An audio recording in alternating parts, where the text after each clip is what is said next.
Doit-on le blâmer d'être allé chercher des investisseurs à l'étranger? Il est allé à l'étranger, il a trouvé des investisseurs, il est venu voir l'État du Cameroun et il lui a dit: j'ai des investisseurs qui veulent construire un hôtel. Trouvez-moi le terrain. Je suis tombé sur un document qui date d'avril 2014, signé par le délégué du gouvernement Frisk Ntoné. À l'époque, ce projet, en réalité, ça portait le nom de Hilton Hotel. Ce n'était pas Marriott. Et je suis tombé sur le compte rendu d'une réunion, compte rendu dans lequel Frisk Ntoné, il est signataire, disait à ce monsieur que le terrain qu'il sollicitait à l'époque ne pouvait pas lui être donné. Il devait y être construit une sorte d'espace vert. Mais par la suite, d'ailleurs, c'est le site du Ngondo qui a été construit. À la place d'Abeseke. Dans ce compte rendu, c'est lui qui indique le lieu qui a été cassé maintenant. L'une des raisons qu'il donne d'ailleurs dans ce document, c'est que c'est un lieu insalubre. Attention, mais la DUP parle du titre foncier 750 à Bounantoné, c'est des dos. Hein. Moi, je vous parle de ce qui a été cassé maintenant. C'est-à-dire que l'espace là qui est cassé.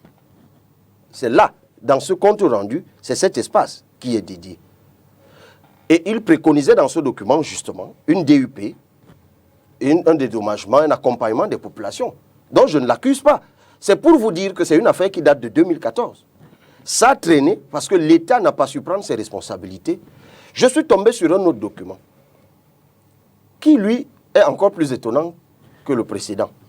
Document dans lequel, et ça je l'ai trouvé par une de mes sources à la préfectorale, parce que c'est un document, et curieusement, je ne sais pas pourquoi il n'est pas public, document dans lequel les autorités traditionnelles ont trouvé un terrain d'entente avec l'investisseur par rapport aux 63 familles.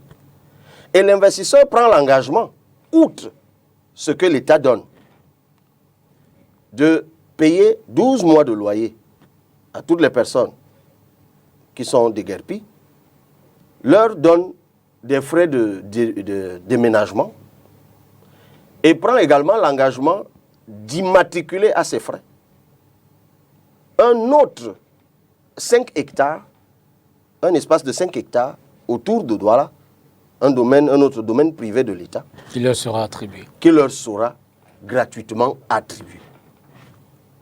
Et je me suis demandé, mais pourquoi ce document n'est pas rendu public? Parce que j'ai vu qu'il est signé et des investisseurs et des autorités traditionnelles de la ville de Douala. Je me demande toujours pourquoi il y a autant d'opacité, autant d'inhumanité. Moi, je ne rentre pas, c'est comme je disais des mines tout à l'heure. Parce que vous savez, voilà les 3 catégories de gens qui dérangent le Cameroun. Je vous le dis. Quand ils ne sont pas incompétents, ils sont criminels ou ils sont paresseux. Parce que même sur cette affaire, c'est de ça, hélas, qu'il s'agit.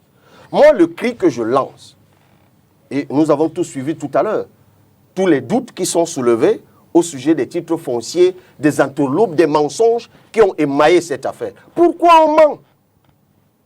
Tout ça, c'est la corruption. Tout ça, c'est des petits pots de vin. Tout ça, c'est des histoires bizarres. Et c'est toujours l'État, ou ceux qui représentent l'État, ou qui parlent au nom de l'État. Et comme d'habitude, qu'est-ce qu'ils font? On jette en pâture, quand ce n'est pas l'ethnie, c'est l'investisseur.